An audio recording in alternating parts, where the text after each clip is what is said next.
2, Rádio Esportes Debate e a situação envolvendo.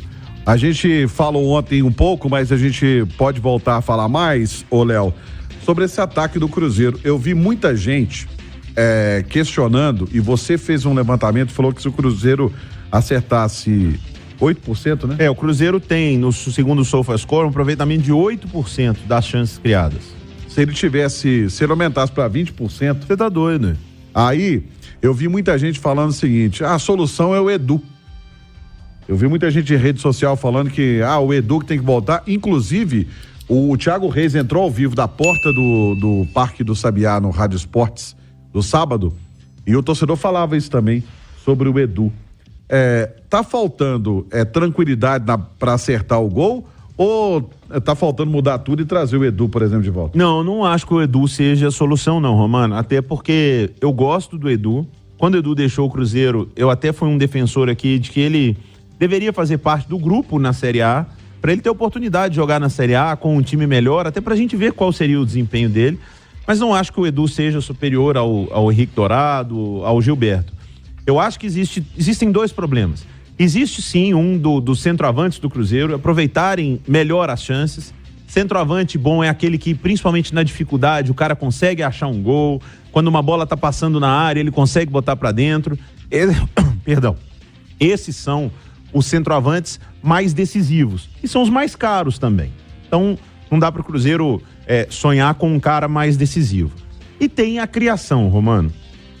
Existe uma coisa nas estatísticas, a tentativa de gol, oportunidade de gol, e existe a chance clara. Chances claras o Cruzeiro não tem muitas.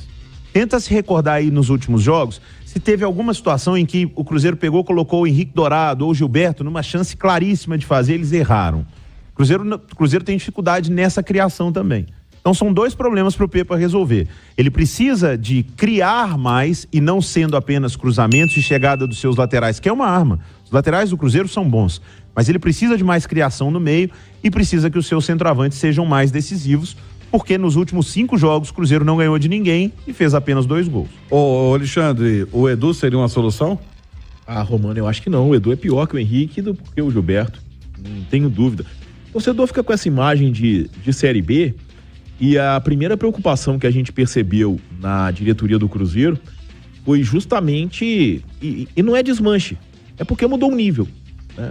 Foi desmontar esse time que o Cruzeiro tinha formado para a Série B do ano passado. A mudança foi muito radical, poucas peças permaneceram. O que acontece, o Romano, é que a gente até entende a impaciência do torcedor, tá? Até porque o clube também não toca muito nesse assunto, né? Parece meio existir um tabu, né? Olha, o Cruzeiro, ele começou o Campeonato Brasileiro meio que encaixado, né? E aí o ponto forte do time era o quê? O ponto forte do time era exatamente o meio de campo. Aí de repente o meio de campo pede o Richard e o Ramiro. O Matheus Vital machuca, voltou, ainda não é o Vital, embora com o clássico ele até tenha se entregado muito, mas ainda não é o Vital. Então, o que acontece? Para um time com a qualidade e o investimento do Cruzeiro, isso faz muita diferença. Isso faz muita diferença. A gente percebe times que investem muito mais, perdendo aí 2, 3 jogadores e tendo dificuldade. Imagina para o Cruzeiro.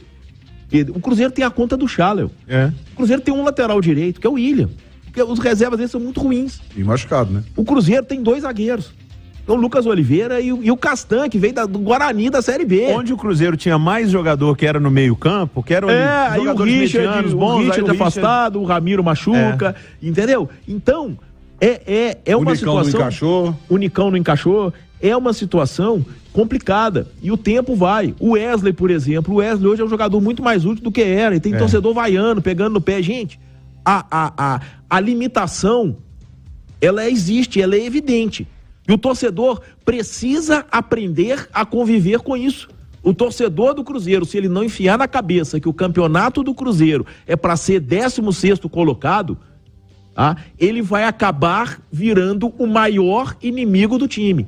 Então, que o torcedor do Cruzeiro enfie na cabeça. O meu campeonato é ser o 16º colocado. Se for, eu vou pôr a mão pro céu. E olha, e o Cruzeiro hoje é 10º.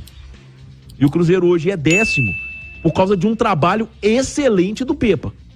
Não fosse isso, não sei o que estaria acontecendo com o Cruzeiro. Agora, só uma questão de SAF, né? A do Vasco foi 700 milhões, né? 100 milhões, contratação, que não sei o quê. Então sim. SAF realmente é enfiar dinheiro. SAF não é recuperar o clube da falência. Não, e olha onde o Vasco tá e como o Vasco tá e o Cruzeiro. Sim. Pronto. SAF tem inteligência. Mas se vender a SAF errada no Brasil. Essa que é a grande verdade.